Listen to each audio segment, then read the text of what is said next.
Welcome to the Big Change the Film interview series, and my name is Jason Cohen. I personally have lost over 120 pounds, and every week I chat with inspiring individuals who've also lost significant amounts of weight, hear their stories, and pass along some of that inspiration to others. Including today's guest and myself, the total pounds lost is now up to 11,542 pounds. If you've been enjoying this interview series and want to help further the message, the cause, there's a couple ways you can help. Number one is to rate us on iTunes, which helps us to increase visibility so that other people might be able to see the podcast and also to be able to get the stories out there to more people.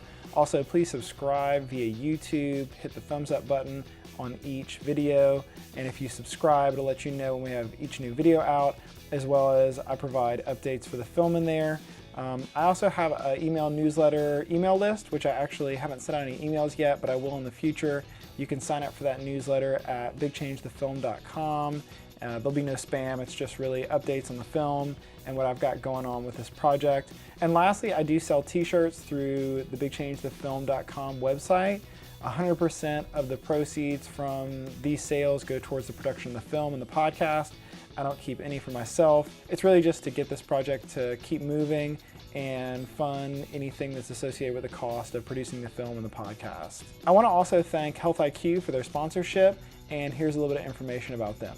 The Big Change the Film podcast and interview series is sponsored by Health IQ, which is an insurance company that helps health-conscious people like runners, cyclists, weightlifters, vegetarians, and vegans get lower rates on their life insurance. I was intrigued when they first reached out to me and shared the company's values and mission. My contact Tim even told me about how the company cares for the well-being of its own employees by providing a gym to work out in at lunch, healthy eating options, and much, much more.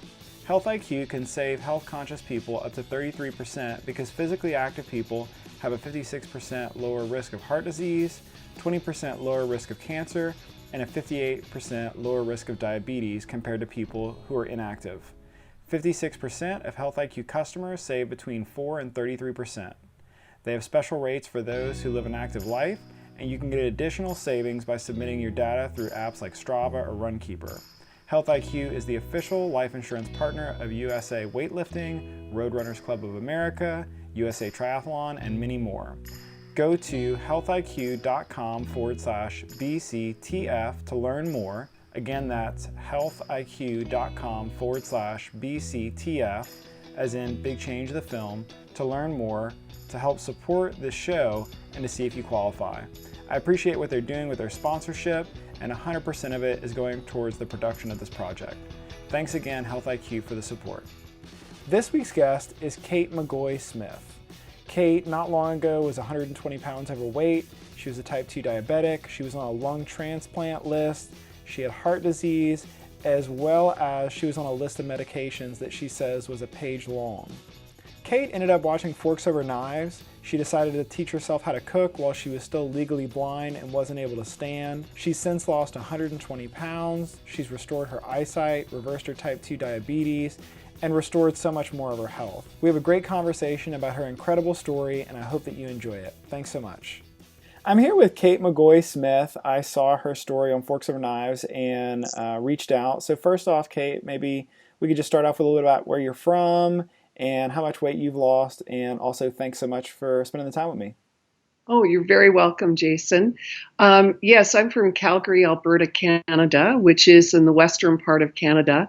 It's that country that's above your very big country, except our big country is a little bigger, actually, but not as many people. And so that means that we can find the food easier. No, I'm only kidding.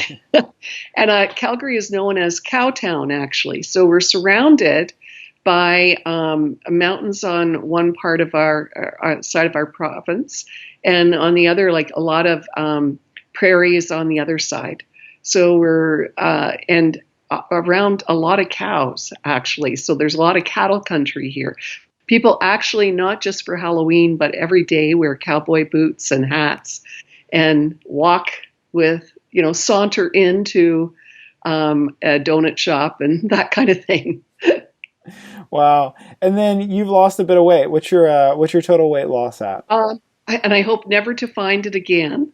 It's one of those lost and found stories that I do not want to find it. I found answers instead. I've lost about 120 pounds in total. Wow, congratulations. Thank you. So obviously, we're talking because you've lost a bit of weight. Can you kind Yeah. of, look in the rearview mirror in life and, is weight something that always was a struggle for you? Was it something that came on later in life? What did that kind of process look like for you? Yes, my rear end has been larger, and I have struggled with that. If we look at the literally rear end of life, and it was something that I was challenged with, like, and I'm sure a lot of girls have experienced this in sort of junior high, kind of, I guess, would be equivalent, and battling it and having 3 children and going through all of that. It just seemed like it was sort of always hanging around as an issue and tried a lot of different diets, including the popular right now with Oprah, is Weight Watchers and things like that. And however, was not successful in anything being lasting. And this has been the most lasting because I started losing weight. I started actually this way of eating in December of 2012. I remember it well because I thought that would be the worst month to possibly take on. And if I could conquer Christmas and all the trappings of it, including especially the food, it seems to be very central at Christmas particularly, that I could tackle any other month of the year. And I've been eating this way since December of 2012, fully this way. Wow. And then, when you look at your earlier in life, having the weight gain, Yeah. what do you attribute a lot of that to? Did you develop, bad eating habits as a kid? Maybe what did food look like for you back then? Yeah, I think that actually, I would say my mother was a high school law teacher, so she was actually very progressive. And we had whole wheat bread when it wasn't popular. We were the poor kids that had to eat the brown bread. And we had always salad and a vegetable. Salad was always part of the meal at dinner time, and we always had a vegetable as well. So it wasn't just one or the other, or the occasional one. And we often had fruit for dessert. So, however, it just seemed that it sort of crept up on me with regard to weight, and then it just sort of stayed. And it was like one of those things where you lose weight, but then you end up gaining more back. So that was a challenge. So I'd say I started with pretty good eating habits that way. However, I think that I also did probably some stress eating. I didn't really go into the cookie dough and that kind of thing that you see on television that Friends made popular. However, I would end up overeating because sometimes what I would do is I would kind of not realize I was sort of starving myself and then be ravenously hungry.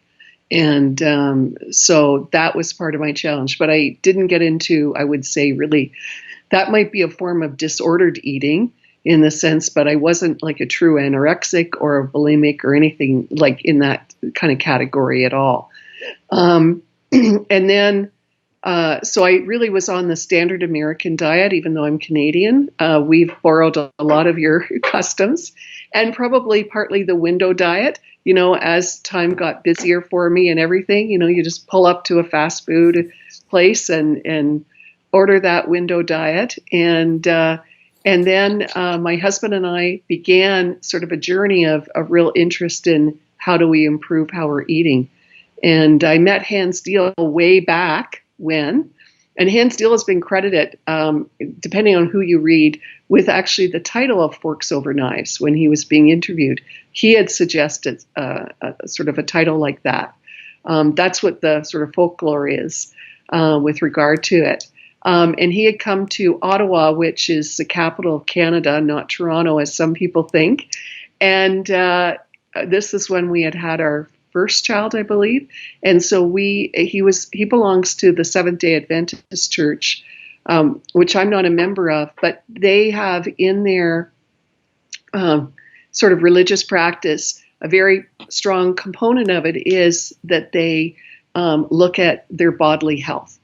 And so many of them are vegetarian.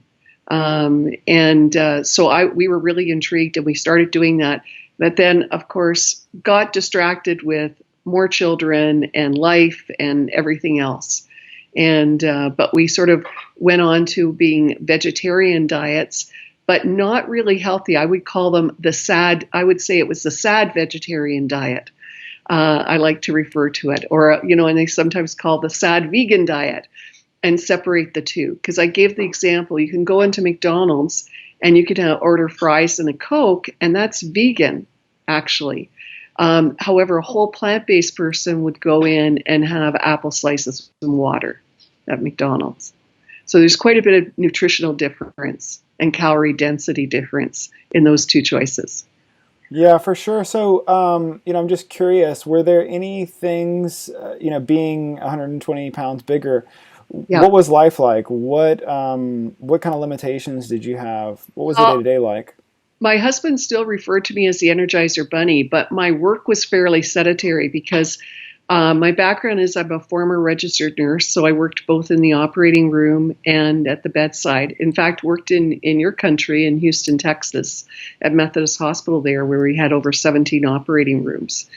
And then I went back to school and did my BA, my master's in clinical social work in 4 years, all year round. So I was pretty, I'm a pretty higher energy person to perform that kind of thing. But what I found is family therapy, you're not usually on the move. It's very sedentary. So your activity and you might be counseling for 7 or 8 hours in a day, and you're barely, moving around really and getting the same kind of exercise and stuff. So I needed to up that quite a bit more over time. So I didn't really notice that I wasn't as energetic. I certainly probably wasn't as much with my kids. But it was, partly, to be honest with you, by the time when I got home from my work, I was already helping my kids with homework and stuff. And we would maybe save the weekends more for going out and doing some kind of activity. We always did a family activity, like use the whole Sunday to do family activities, go swimming, go for walks, those kind of things. So once a week exercise is not that great to add to your, in essence, to add to your way of doing it. And I think if anything, many parents could relate to this, is there comes to be your eating comes a little bit disordered when you have kids because you're trying to feed them. You end up eating like parts of food or, and cold food and all sorts of things that, those aren't great habits to start to end up in your adult years to get used to. Or you end up eating off their plate, it's like really, so you're not, it's not that relaxed a meal with having 3 kids in fairly close succession in a way. Yeah, it almost sounds like eating out in the woods or something, the way that you, it's like survival.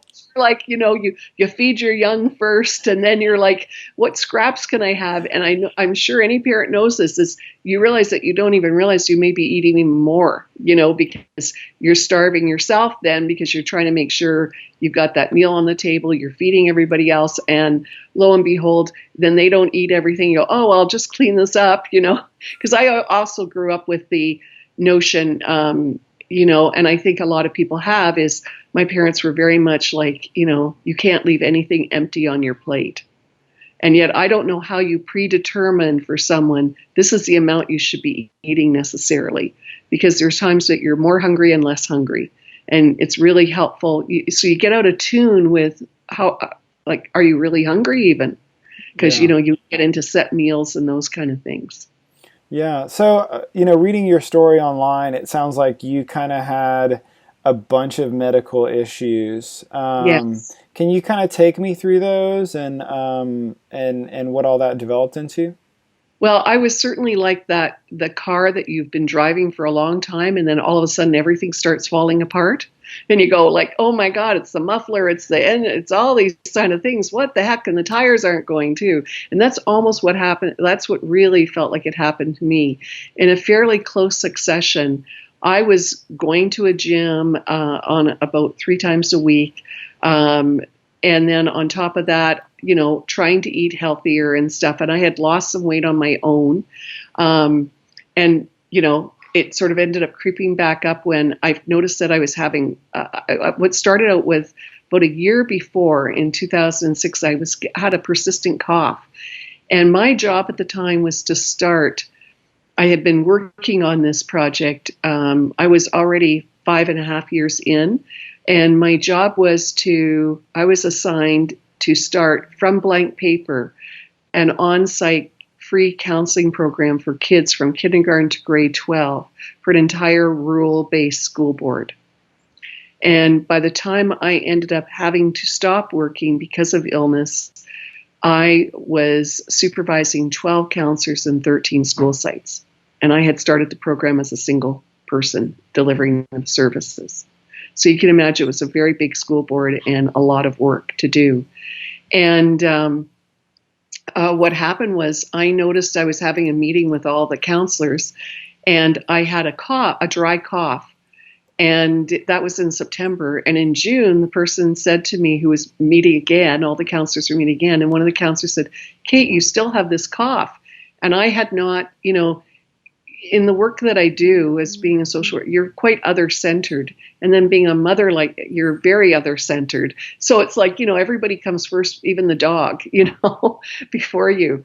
And it's not a martyr type thing. It just seems to be a very practical kind of thing.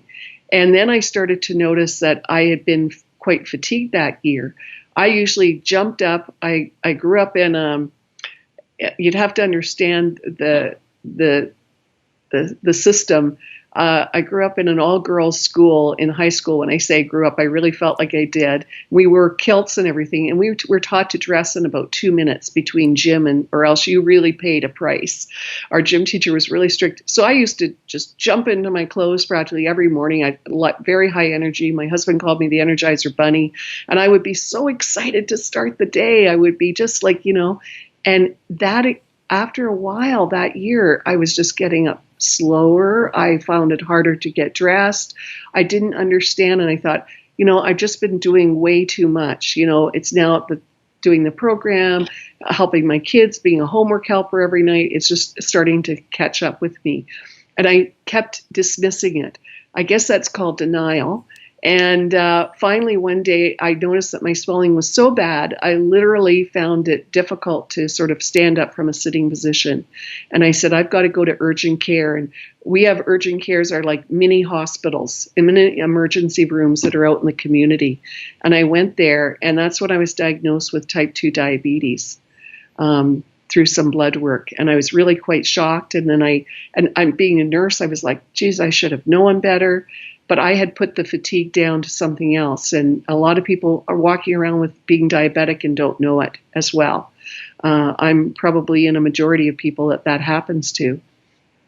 And so as they were investigating the diabetes, they said, there's something kind of not quite right with your heart. We need to check this out.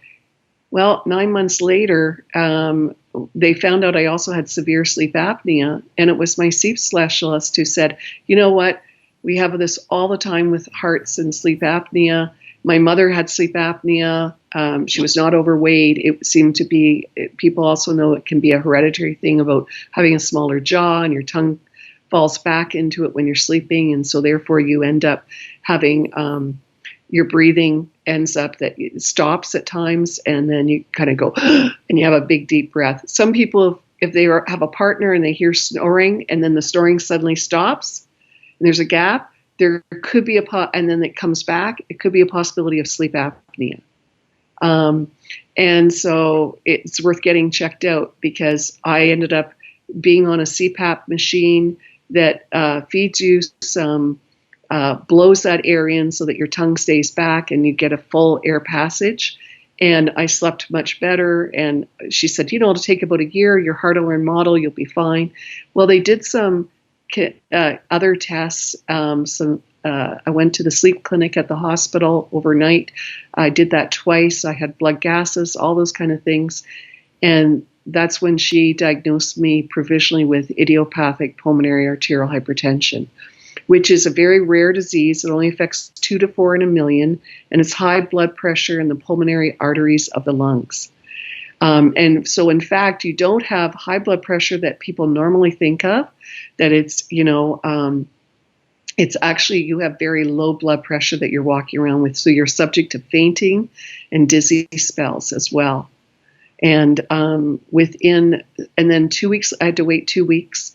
And I saw my respirologist. And we're very fortunate in Calgary at Peter Lougheed Center, which is a very large hospital in our core, is that we have specialists in pulmonary arterial hypertension. And people even from our sister province in British Columbia, in the lower part of British Columbia, come over to Alberta to get treatment. Within that 2 weeks, I had a right heart catheterization, and that's the gold litmus test to prove that I actually have the disease, which is fortunate because the drugs they put you on are very, very difficult to be on. Yeah, and I think I saw that, your picture on Forks Over Knives is pretty shocking, partially because, you see yourself on the left. Obviously, there's the weight, but you're also on an oxygen tank. I think I read that you were on a lung transplant list and also up to $100,000 in medications a year. Yes. And there's no health benefit coverage for the medication. It was anything from $36,000 a year to $100,000 a year. And it was actually a mercy fund in the government that was started for this, because most people were actually, when they were first diagnosed, were automatically put on palliative care. And my husband and I and another patient started a support group for patients with this disease. And we had about 10 people in total or so. And we only have a few left. They've all died. And they died within sometimes 2 years of diagnosis. That's not unusual. So what kind of diagnosis were you given as far as, what was the doctor telling you of what to expect from here out? She said that I had 2 to 5 years to live, 2 years to live with no treatment and 5 years to live with treatment. And can you give us a context of how long ago that was? That was in, my right heart cath was December 20th, 2007. And I was put on the medication, the treatment, because there's no cause and no cure for this disease. The medication I was put on right after my right heart catheterization. I was told it will only slow down the progression of the disease. That's all that they could hope for. And so to kind of face that I would not be able to work again and, get myself in order and try to live my life as much as I could. And my doctor, I have a specialist, Dr. Nishad Hirani out of Peter Lougheed, and his attitude was very much, I'm not into dates, I'm not into time watches, just let's live your life. And I have to say, he's always been extremely supportive, and I ended up having 5 specialists. I still have 5 specialists in my life. And I was sometimes had up to 3 medical appointments in a week. Wow. And it wasn't unusual that my medical appointments would sometimes I'd be waiting in the waiting room for over 2 hours. Once I waited 7 hours to see a doctor, and that was a planned appointment. You really learn being a patient is not only a noun, it's a verb. Yeah, I bet. I can't even imagine. So obviously we're talking today, you don't have your oxygen hooked up. I think I don't have my plastic mustache, as I call it. Yeah, and as well as a bunch more, which I'd love to get to. So what happened? What occurred? Well, within a few months, I actually lost my sight.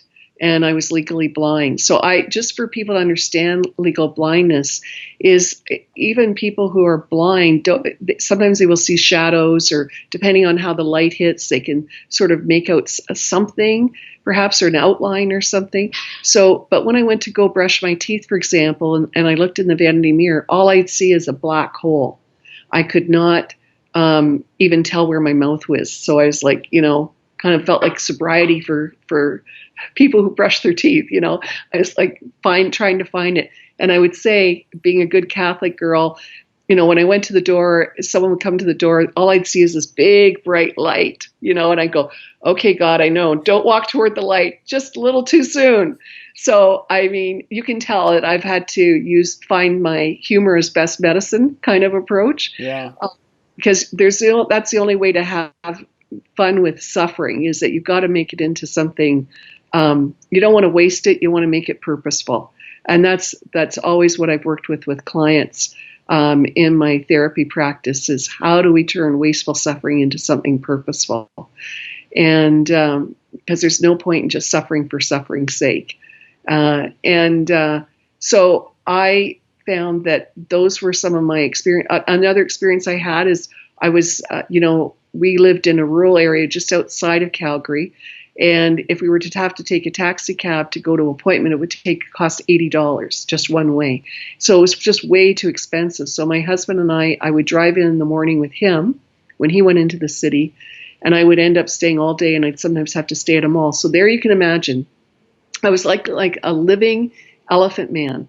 I was there with a plastic mustache, a white cane for my blindness, and I'm carrying I have a hump on my back because I'm carrying a heavy oxygen tank on my back in a knapsack. And so people just, it was like, talk about, if you think somebody could spread waters, just try being a disabled person like that. You just, everybody just stays clear of you, doesn't talk to you. The only time you really feel normal is when you're on the phone, because of course everyone is blind then. And they don't normally can see you. But now, of course, with this kind of thing, with Skype, it doesn't help too much, But we're all sort of even when we're on the phone, when we're on the regular kind of cell phone or landline kind of thing. But those were, and then the drugs I was on, I literally was on an entire page of drugs. Like if you took an 8.5 by 11 page, single spaced it, I was on that kind of level of drugs. And we recently had a symposium just in the fall here. And one of the doctors said, this is like the worst form of cancer you can ever have. It's not cancer, but it's like considered like the worst form. And the drugs are very caustic. Like, I will be honest with you, most people do not talk. And I think this is a missing component that I wish would be addressed, except it would not make a very delightful movie because people are very solution oriented. And I totally understand that, is that we don't actually talk very much as adults about suffering. That's usually behind closed doors. And often we don't even talk about our suffering to our family, our doctors at all, because it's kind of like, well, you're sick, this is the medication, hey, this may help you live longer. So you just sort of shut up and don't complain. Yet for kids, we have beads and everything to honor their suffering, to say they went through this test and they went through this, and kids can talk about the owies and all that. We don't do that. But one of the things I experienced with the drugs was that every morning for over 5 years, I woke up incontinent of stool every single morning. And that was really difficult at first because I needed my husband to help me get cleaned up. And that's something that you really don't expect. You want intimacy, but not that level of intimacy in a relationship. Yeah. Well, here we are 10 years later. Well, I guess it's 2018, so we're, approaching 11 years later. I really get excited when, I don't have to buy green bananas, which is, I can buy green bananas, I should say, that the old joke, I don't have to just buy the very ripe ones and eat them immediately. It's very exciting. I'm off the oxygen. I got my sight back. What happened was one night I turned on the television and I literally could, just to give you an example of how blind I was, I don't know if you recall the Stephen Colbert show, but it was on the Comedy Network, and they would have the big words comedy. I couldn't see the word comedy. So when Stephen Colbert came on for the first time, I had heard about Fox News, but of course never could see Fox News, and I couldn't tell what channel I was on or anything. It's just a gamble if I turned on the television and when Stephen Colbert came on, I actually thought he must have been Fox News because he was saying to me such outrageous things. And I thought, I'm just turning this off. I don't see, this is ridiculous. And I never realized he was a comedian or anything. Like, that's from a blind person. Like, I was like, this is awful. Like, just turn it off. He was saying something really outrageous at the time. I'm like, what? This must be Fox News. And so that's how blind I was. So one night I literally just happened to turn on the television, and up came George Strophanopoulos, who is I don't know what in America, I'm trying to think what would be equivalent, but he's like as well known as your David Letterman is, or Stephen Colbert is now, and those kind of people. And he is on our network, our Canadian network, and he does interview shows. And one night he came on and he said, before he had a guest, he just said, and he's quite a young guy, and he was in his 30s at the time, I believe, and he said, you know what? You would have found me at a pig farmer's farm eating everything at sight at midnight. And he said, then I saw the documentary Forks Over Knives. It changed my life. It might change yours. And that's all he literally said, and that's all I'm going to say. So that was quite a risk for someone nationally to talk, because of course, Forks Over Knives, you're in, he's from Toronto. He's from the east coast of Canada, the eastern part of Canada. But, Ontario, where he's from, is very much an agricultural belt. So, of course, having livestock and also all sorts of agriculture and that kind of thing. So, meat eating is a very big part here. Dairy, the whole dairy thing is very huge here. So for him to, as a national person, to come out and even say anything is quite amazing. So at the time, I was a client of Canadian National Institute for the Blind, and I had applied for a particular program on my computer so that I could hear what was going on. And my goal was to be able to record my life stories for my kids, to leave that as my legacy after I died. And that was the intent. That's what I applied for this grant, because the program was quite expensive. And I used that program to find out about Forks Over Knives, because I thought, I don't know what this is. I don't understand what kind of documentary this would be. Forks Over Knives. It didn't make any sense to me. And but I thought, was totally intrigued. And I ended up writing to the Forks Over Knives producers, and it wasn't in Canada yet. Finally arrived, and of course it was an alternative theater, which is, we call it independent theater, and naturally, it wasn't a fancy theater. It was like a downtown theater. And you had to walk up 2 flights of stairs. Well, that's like asking someone like myself, oh, would you mind just hopping over to Mount Everest and give that a climb there? That's how it felt. And I take one step at a time. Do you know that we went back to that theater 3 times because we took each one of our kids after we saw the movie the first time? And and I was practically passed out because I'd have to stop because it was 2 flights of stairs every single time, but it was worth it. I was, and it got easier and easier to get up those flights of stairs because I knew that this was how we were going to end up eating. And because my husband was right on board. My husband's a PhD in theoretical chemistry. He can walk and chew gum at the same time. He's quite okay. And he was just fascinated. And one of the things that struck me is Dr. Caldwell Esselstyn. In the Forks Over Knives video, he talks about endothelium cells. And arterial hypertension, part of it is, I'd had a lecture by one of our doctors. He'd given a talk to all the patients, and he talked about the thickening of the endothelium cells. So suddenly that made sense. If you think about, your artery, and if it's getting thicker, whether it's by plaque or a disease like that thickens the endothelial cells, you got to do something to keep that as open as possible. And one of the ways is to be oil-free, and to also eat a whole plant-based diet. And so I felt I had found really an incredible first line of medicine, and that was through whole plant-based food. Wow. So, I think I saw one of the things that you had to do was you taught yourself how to cook, and you were Yes. also still at the time legally blind and still extremely weak. What did that Yeah. look like? I mean, for a lot of people, it's like I don't know what to make. But whenever you when you can't see what's in the pot, that's a whole different story. Yeah, and you know what? I ended up CNIB, like they were able to.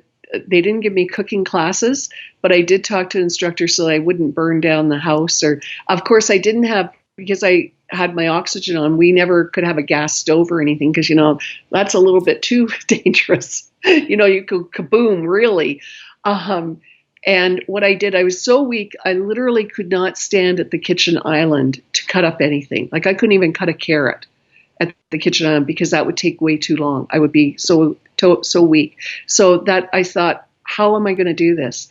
And I thought, I don't care if it takes me all day to do this, which sometimes it did, just because of my weakness, that I'd have to go and, you have to rest after you cut a carrot.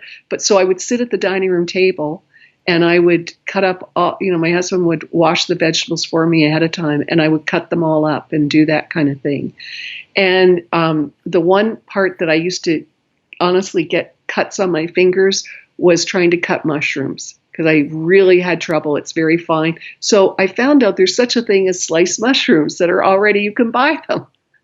And not very, they don't have to be very expensive either. So I was like, wow, that would really help because, that hurt after a while. And, I would just be determined that was my goal every single day, is to try to make dinner for the family if I could. And my husband I would make a majority of, I'd be the sous chef sometimes and he would do some of the cooking. But after a while, I was able to cook because you can feel the heat, you can do those kind of things. And you really learn when you're blind, your other senses do start to pick up, and you also know after a while how long it is, how many steps and how to do certain things and how to feel for certain things. But it is a little dangerous, I'll be honest with you. It's a bit of a challenge. So when I hear people saying, oh, this is really hard or whatever, I don't argue with them. Because I know that, like, I love Ann Esselstyn, for example, and she will say, this is really easy to do and everything. And I go, I don't agree with you. It is, what? It's hard. And I'd rather tell people, guess what? Yeah, it's hard to learn how to eat this way. And not as a discouraging thing, but as a reality thing. It's hard because guess what? Anything worthwhile doing is often hard. Your first year of marriage has joy and it's hard.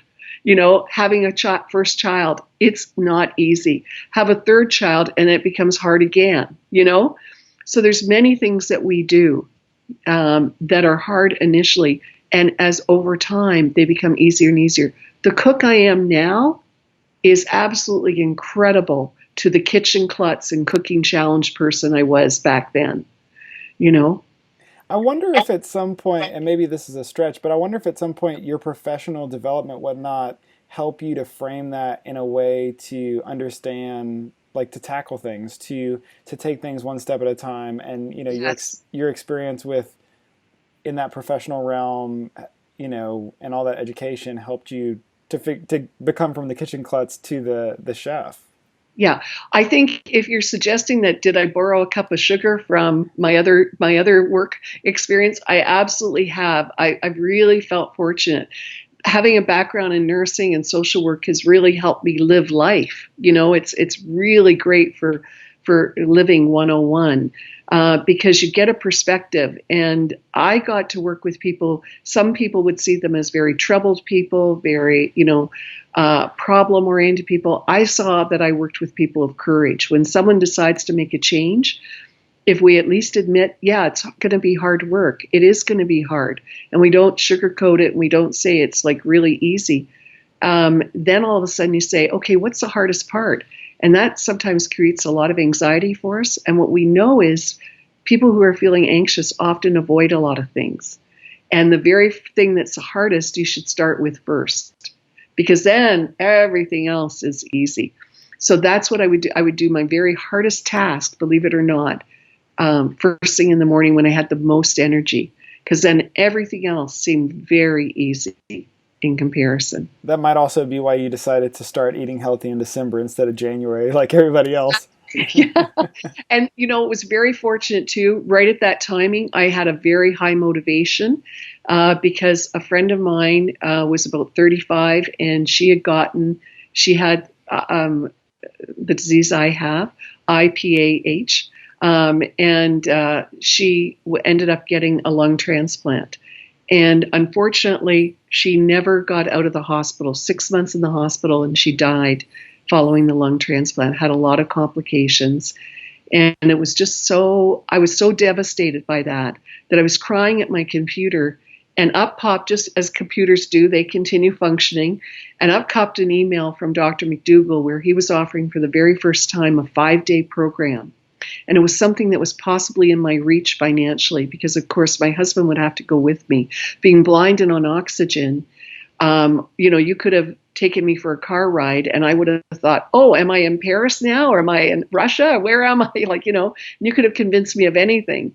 So I needed him to be with me. And I decided to reach out to family members and everything to see if even $5 could they contribute to us going on this trip. And when I did reach out to some extended family, a cousin, for example, and I asked her to talk to all of her family members who are all professionals and everything, so that money wasn't like $5 they could afford to part with, perhaps, I would thought. And she sent me back a message by a telephone, left a message on my machine saying that I was being totally almost immoral, that I was totally irresponsible, because if I went to the States and I ended up in the hospital, I could lose everything. Because, my disease is so, you'd be in intensive care, that kind of thing. It's very costly, as you know about healthcare in the States. And whereas we have universal healthcare here, so we're not charged to be in hospital and those kind of things. And she felt it was like that they couldn't be morally a part of that I was risking my whole family's well-being and our home and everything. And they couldn't be a part of that kind of very wrong decision on my part. And I had to think about that. And that's where I actually used my own understanding of therapy and everything, because I thought to myself, initially, I really gave it a big think. And then I thought, hold it. What am I saying to my kids? If this was one of my children that was this ill, I would be doing anything. I wouldn't care if I had to give up my house or whatever. I would be trying to help them do whatever I needed to do. And I thought, I don't want my children to think that's what happens when you grow up. As an adult, you have no rights. No one's going to care about you enough to make any sacrifices, And I thought, I don't want them to have that kind of world. And we made the decision, and my husband, being a scientist, his work is, he's an environmental scientist, and he does risk analysis all the time for different situations. So I said, do a risk analysis on me so that I can get there to the States safely, because we'll have no insurance. And how do we get back safely? And what's our plan? So we had an emergency plan of how to get to Canada, just get to the border, so that I could have health care if that was the case, and what we would do. And we had it all planned out. And fortunately, my son decided to raise some money, not telling us. And we were able to raise some money through some church and friends, and we were able to go. Wow. So, you have this kind of whirlwind of events before, you have this whirlwind of events after. Yes. How long did it take before you started noticing a difference and realizing that you had made the right decision?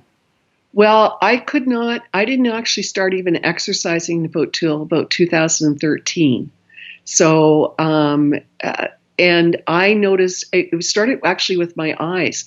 I didn't notice it physically as much of a difference, because you got to understand, I mean, I wasn't totally enjoying the meals right away, but I thought I got to hang in there, right? You don't like to criticize your own cooking, but holy crap. I mean, yeah, it wasn't that great at first. And my husband and I both laugh now and we go, wow, we must have been really in love with this way of eating, because we were so determined. We had a lot of hopes pinned on it. We said, you know what? And that's the thing is, I didn't watch for sort of milestones. I just said, I've got to do this. What I did is in November of 2012, because of my severe right-sided heart failure, which is quite common with having this disease, I wrote to Caldwell Esselstyn, and within 2 days, his secretary wrote back and said, he wants your phone number. And he called me, and we had a private consultation. I felt like Paul McCartney had just called me. I was so excited because I had watched a lot of his stuff and Forks Over Knives. I was just like, you know, and he's very much like a surgeon, and he goes, this is what you need to do.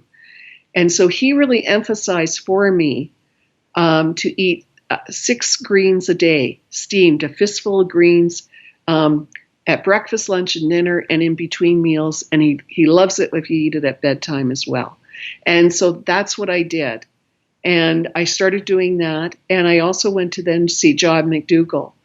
And you're not a patient of John McDougall's if you do the 5-day, and now it's considered a 3-day. He's converted it to a 3-day. But on his 10-day, you are. However, he told me, like, you know, I should be off my diabetic medication. He just sort of said that finally, I think out of frustration when I was like asking him, like, what about that? And what about this? And he said, you know, give it a try. And so I went to my endocrinologist, and I was able to go on a slow acting. I read John McDougall has some excellent newsletter articles, and I was able to give those to my doctor, which I found helpful because they're only 2-pagers, and most doctors will glance over that. If you hand them a book, they're like, so they go into a coma kind of thing, you know. Sorry, I can't, you know, I'm too busy. So I went on Lantus, I think at that time was a long-acting insulin, and I noticed that my blood sugars, because I was testing up to 3-4 times a day, they were coming down within just a couple weeks, right down. And then I noticed I was having more energy. And what I really found is that my eyesight, I started, because I had glasses, fairly thick glasses and everything, and I found that I was walking out without my glasses, not even realizing I didn't have them on. And I go, how come I can see that? Like, how come I can see that? Like, when did this happen? You know? Because when I was blind, if I got really up close to someone, I'd think, wow, they're really young. Like, wow, everybody is like only about 18. No wrinkles. I could not see any wrinkles or anything. And then when I actually got I went, holy cow, everybody's like a lot older than I thought. I didn't share that with them, though. I was kind of in shock. It was like, you know, Twilight Zone almost. It's really hard to explain when you start to see stuff. It's like really a shock because I'd lost all sense of color at all. I would actually have to go by memory. If I went into Winners, I don't know if you have that, you know, it's a women's clothing store. It's a discount clothing store. It would be like your TJ Maxx sort of thing. And I'd actually have to wait and ask my husband because I would think it would be pink and it would be really bright fluorescent pink. And I'd have no idea. And I'd be like, oh, I think it'd be just like a dusty rose kind of, you know, very pale. And he'd be going like, no, I have to wear sunglasses here. So we ended up, you know, we got even closer because of my disability because we would end up laughing because I would be picking out stuff that was like unbelievable. And I had to arrange my closet in like tell me this is white, this is black, or this is, you know, and I would put all the white stuff to get, you know, and you start doing tricks like that. But it was really with my eyesight that I started to notice the difference. And then I started to notice that I sort of pushed, we do something called a 6-minute walk test. And it's a very simple test, but it's one of the ways they measure about where your pH is, if it's still stable or if it's, you know, it's failing, you know, you're getting worse or you're getting better. And usually you're not getting better, unfortunately. It's sort of a downhill. You're just hoping to hold off the decline as long as possible. And I was getting better with my walk test, and I've actually asked, could I try it without oxygen? Because, you know, you can imagine at first, and I remember the very first time I went without oxygen, I was allowed to carry my tank with me, and I went into Costco, and I couldn't believe, because I only have a small cord. At home, I had a 50-foot cord. But, so I'd always have to be really close to the cart, because if you didn't want to have to carry your oxygen. And I took it off and I said, I'm going to try this in an aisle. And there was nobody around. And I took off my oxygen because most people are terrified if they see you taking off something like that because they think you're going to collapse or whatever. And it was like the first time a child, like I had the freedom, I could walk around. I went, I can touch this. I can go over here. I can go over there. I was walking up and down the aisle, like so excited. I can go over here. And I was doing zigzags and everything else. And my husband and I, it was like, he said, it's like I'm watching you for the first time walk. Wow. So, you're off your oxygen now, Yes. restored eyesight. Yes. I know now you're off your diabetic meds. I believe your Yes. right-sided heart failure is now gone. You were Yep. on a list of, a legal size, or a regular standard size piece of paper of meds. Kind of give me a picture of where you're at now medically, and maybe also, you, I think from what you said, became very accustomed to going to the doctor. They became very accustomed with you. Yes. What's your picture of health? What are your doctors saying now? What's all that look like? Well, I will tell you that I had some recent checkups just actually before Christmas, and I saw 3 of my doctors. I saw my respiratory. I have 5 specialists. I saw my respiratory specialist. I saw my internal medicine specialist, and I saw my optometrist. And my respiratory specialist, my walk test was improved again, so that was very exciting. I've had more than doubled what I was when I was originally sick, which is really huge. More than doubled it, and I've been able to maintain and go beyond. So every time I always took the walk test like I was an Olympic champion, like, I've got to make this, I've got to be able to do this, and I felt that even when I was very sick, and because there was times that I was actually, part of my illness, I was in a wheelchair, and at part times I had to using a walker, and other parts I had a cane. So I've been through all of those sort of different things. And so I didn't need any oxygen, of course, for my walk test, and I improved it. And then my internal medicine doctor was really pleased with what I've been doing. I've been keeping stable. And then my optometrist said my eyesight even improved. Each eye improved by 1 line already in a year. So I've undergone even further improvement. So he's just amazed. And I gave him recently a 4-leaf book, which is just a nice pocket guide. I don't know if you're familiar with the 4-leaf program. The 4-leaf program was developed by Jim Hicks, and it's one that Colin Campbell introduced actually to me when I took my plant-based nutrition certificate. And it's a wonderful survey that's online for anyone. Any of your viewers could look at the 4-leaf survey. It really gives you an idea. It goes by 4 leaves, in essence, of having, a plant-based diet and where you're at on that sort of diet and how ways that you can improve it. So it's a very quick kind of survey you can do. You can do it, download the piece of paper yourself, or you can actually do it right online, and then they'll send you the results. So it's a great little tool to use. And so I've all improved all of those kind of things and kept the stability. And they're quite amazed. Although sadly, and I understand, like people say, how come my doctor doesn't promote the whole plant-based diet or whatever? Well, I have 5 specialists, and not one of them has ever said to me, would you mind talking to this patient for me about this? I've had doctors, even though they've seen my recovery, they go, I could never give up olive oil. I had one of my doctors say that. And I'm like, are you serious? Like, another doctor calls the diet I'm on. He's a really great guy, but he says to me one day, he goes, well, that cow diet you're on, are you still on that cow diet? And so I gave him a card that had a cow on it. And I say, I'm, moving along absolutely great. So I go, yeah, I'm still chewing my udder. Like, yeah, I'm really enjoying all that grass, So I just tease them back about it.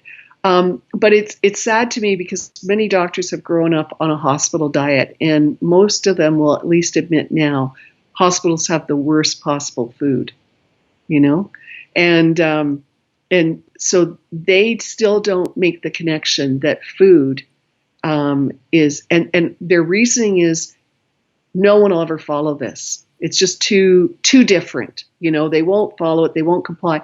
And yet they ask people to have a horrendous medication with horrendous side effects, and they expect people to follow that. And sometimes they do, and sometimes they don't. And this diet is much easier than that. When I said it's hard, yes, anything's hard at first because you're adjusting to it. You're creating new habits, and those are always hard at first. But within the 21 days, your taste buds are changing. So it really becomes, all of a sudden you go, how did I ever eat like that before? You're quite amazed, actually. Yeah, someone I interviewed had a great quote, and it was, eating healthy is hard, being overweight is hard, choose your hard. And I remember hearing that on one of your podcasts, and I really liked that, actually. And it's so true. It's like, what do you, and it also really comes down to your values as well. And sometimes it's a matter of declaring your values of, I want to live longer, leaner, and lighter in life. I want to be livelier in my life. And that's what I say to people when people wonder who are overweight, and they say to me, well, what's it like? Well, you're overweight for so long, you don't know that there could be possibility of any different energy level. So I say to them, it's kind of like going into a store at the end of a day, 4 or 5 o'clock, your feet are swollen, you're tired, and you're still the same weight, right? And you go in and you buy your new pair of running shoes, and you feel kind of a spring in your step. You feel kind of lighter, and yet it's still the same time of day. Your feet are still swollen, and you're still the same weight.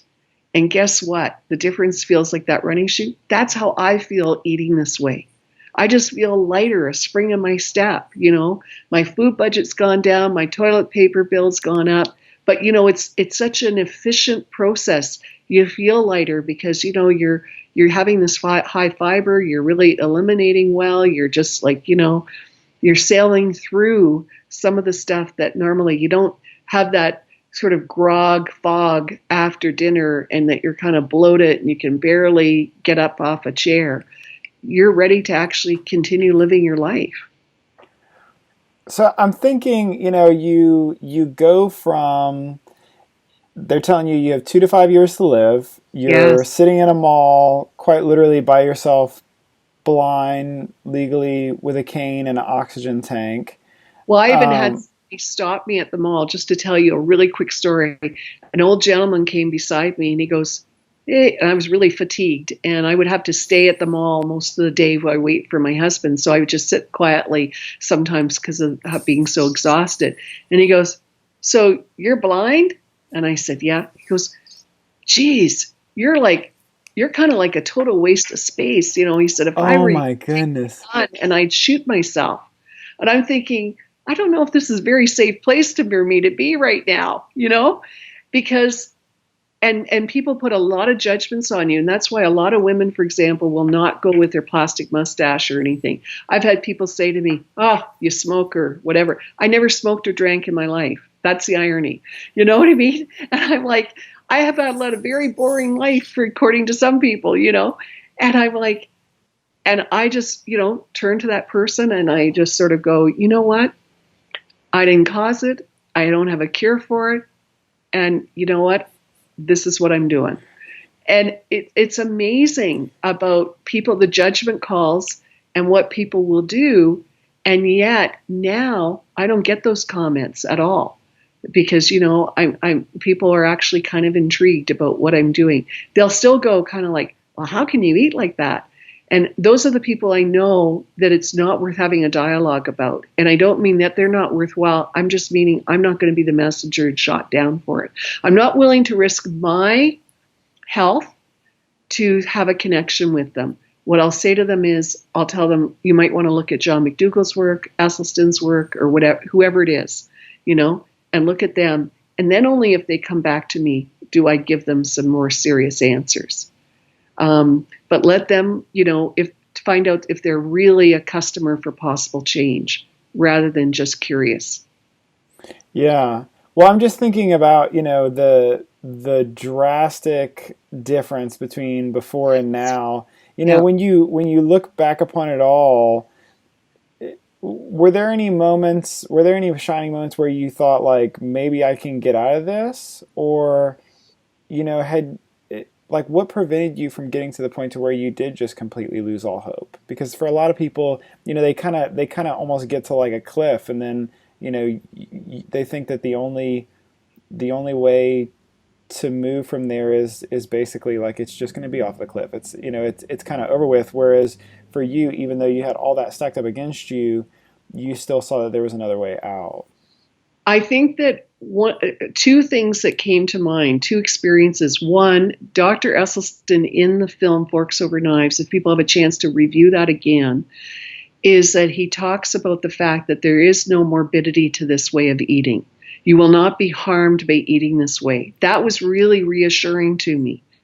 It truly was, because you don't want to, I know that people also, they want to be hopeful, but they don't want to have false hope, because it feels like a setup for failure eventually.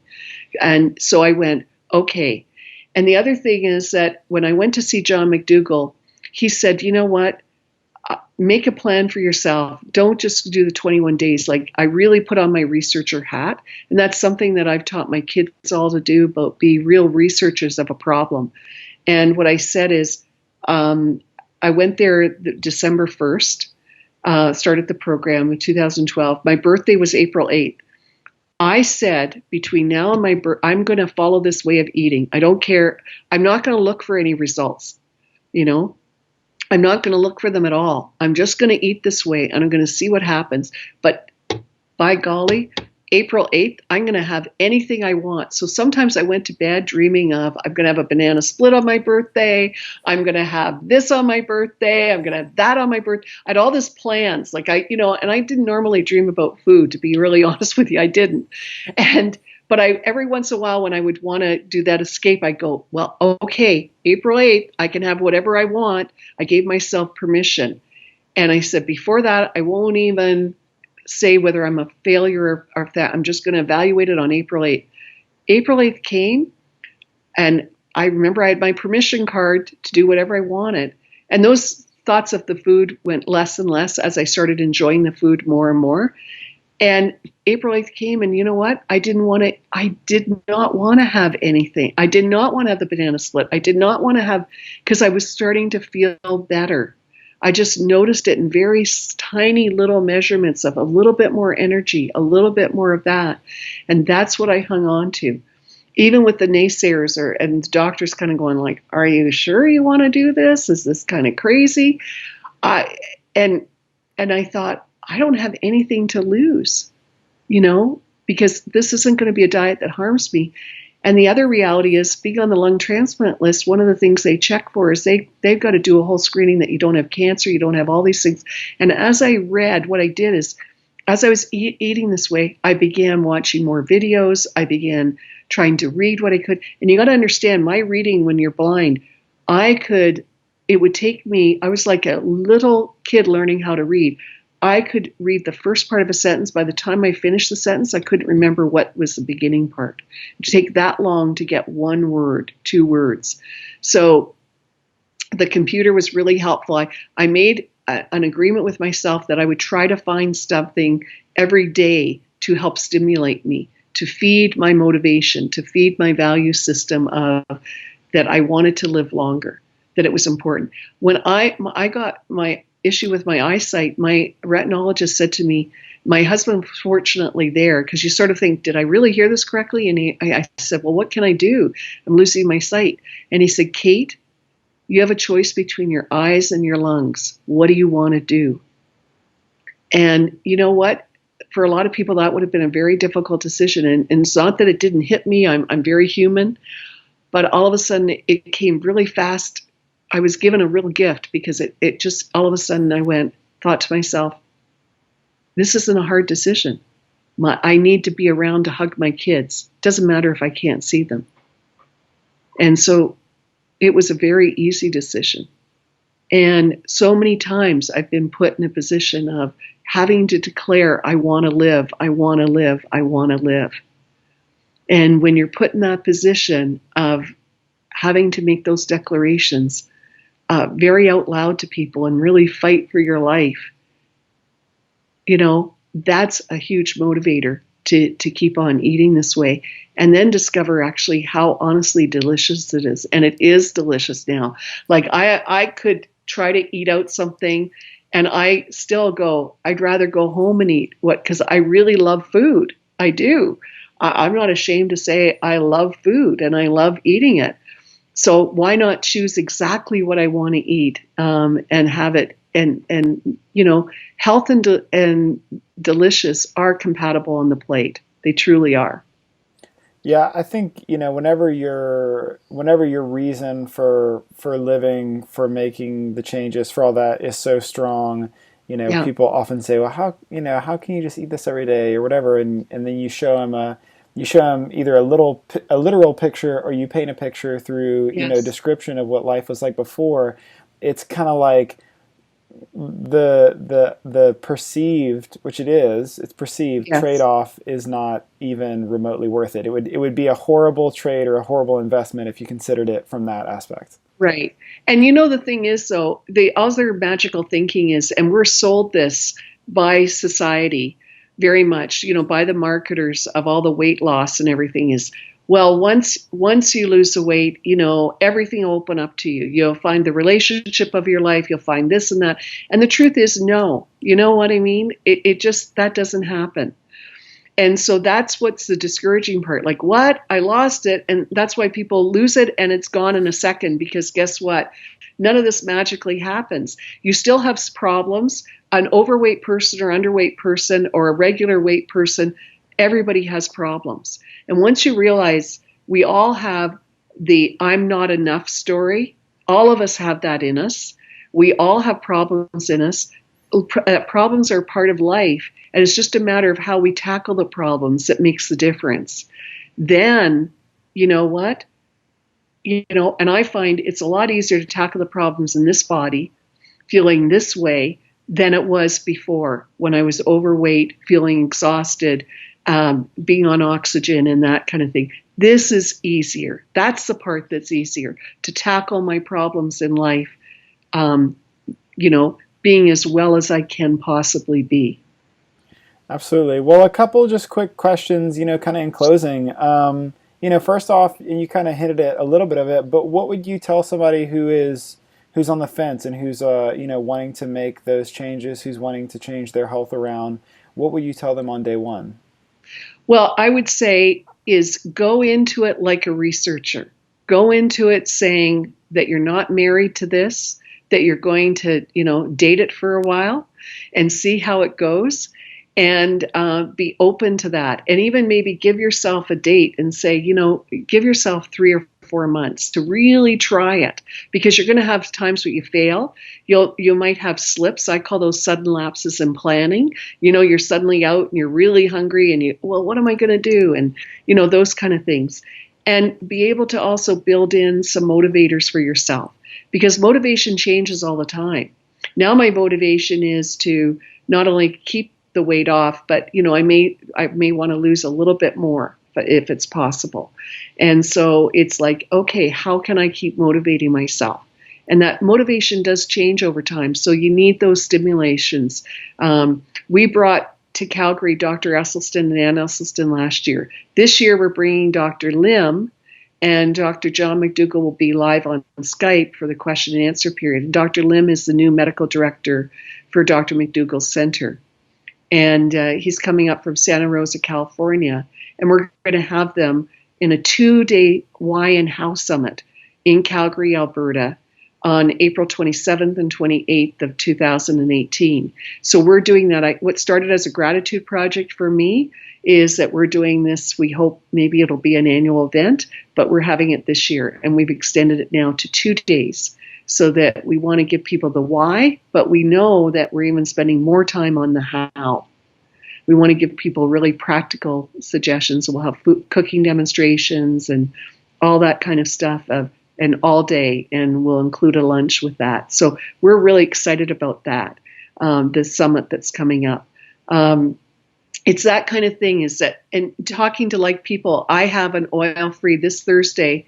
I started it over a year ago, a Fork Smart oil-free whole plant-based potluck. And on my website, I actually have a whole booklet on it, and we charge a fee only because we try to put that money back into Fork Smart and all the, because I'm on disability, so we try to find ways to pay for our expenses. But this gives you all the plan of anybody could start a potluck, because it's got all the paperwork, all the kind of stuff that you need. And I just one day, you know what? I belonged to a vegetarian vegan group. It wasn't oil free. I was ending up eating my own food. Certainly enjoyed the company, but it was getting a bit frustrating because I needed to be with people who are even more like-minded, who really put health number one. I believe in animal welfare, and I believe in planet care, but it's kind of like oxygen mask, and a baby. Is if I don't wear the oxygen mask, I can't take care of the baby. If I don't get healthy as a person on the earth, how can I be a steward of the environment and of other animals? I've got to be healthy first. That's got to be the first priority. And so we started this potluck. It's been going for over a year. We have like 47 people come. We have over 300 and some members so far. And we do a little vegetation with it so I'm going to be talking about the Instapot this Thursday and how to use an Instapot. And this is from someone who was a kitchen klutz, but I love the Instapot because I can make all sorts of food in it really easily. So there are things out there that can make this easier. But nothing replaces just the work of doing anything that creates change, and living every day. It's work, but it can be enjoyable work. Absolutely. So if you could go back in time and you could have a conversation with yourself, when you were kind of at your lowest, at your worst, what would you say to that person as some words of encouragement or advice? First of all, I give that person a really big hug and say, thank you for the courage that you have. Thank you for your commitment to want to live no matter what. And guess what? You're not alone, and you don't ever have to worry about being alone, because there are people who love you and who are going to support you. And you know what? You are going to be really surprised yourself. You're going to be really excited with what happens. And it'll be like a slow package that unpacks itself for you. And you're going to, it's like that sort of advent calendar or whatever. You slowly, get through that. But it will happen. And it's a matter of hanging in there and really believing that, guess what? You're not just improving one part of your body, you're improving your whole body. And here's the real secret. Your body has a desire to heal. And that's what I didn't appreciate. And I had worked in the operating room. I really literally knew people inside and out. And I didn't appreciate the absolutely magnificence of our bodies wanting to heal. And I can't believe, like, I am a walking miracle. When I sometimes think, oh, miracles never happen, then I go, no, I am a walking miracle. I'm alive. I have so many of the people I know are all dead. And I feel like I'm living on their time. And I want to make my suffering purposeful. So any suffering that I go through now, when I have a difficult day, because I still have my disease has gone from a level 3 out of 4 to a level 1. It's unheard of. And my husband and I are hoping to write a paper right now with Dr. Esselstyn on this. And we've had, a lot of discouragement. Like, my respirologist didn't want to be a part of the paper, and we have been waiting for him. But we're still going to go ahead, because there will be a lot of people who will say no. However, it's that yes that is so exciting. And yeses are in your path. That's awesome. And then, lastly, what's the best way for people to connect with you? Well, they can certainly email me and I don't mind sharing my email address. It's kate@forksmart.org. I chose that name deliberately out of honor of Forks Over Knives, but also I wanted to tell people, hey, guess what? You can become smarter. So forksmart.org, and I'd be happy to talk with them. And I've met a number of people from around the world, actually, who've reached out to me on Facebook and through my email. and my site, forksmart.org, because they have this disease. Yesterday, I was just talking to someone in your country, outside Seattle, Washington, who has a mother of 4, kids from 7 to 15, and is a newly diagnosed patient and is really looking for some hope. And I say, it's right at the end of your fork. It's there. And we don't know how it's going to come in your body and how you're going to respond to it. However, all I do know is that you're not going to be harmed by it. And it's the healthiest diet in the world, as John McDougall says, and I totally agree. Awesome. Well, I'll include a link to that, and congratulations on everything you've accomplished, and thanks for taking the time to share your story with us, and have a great day. Thanks very much, Jason. It's been lovely getting to know you. All right. Have a great one. Thank you.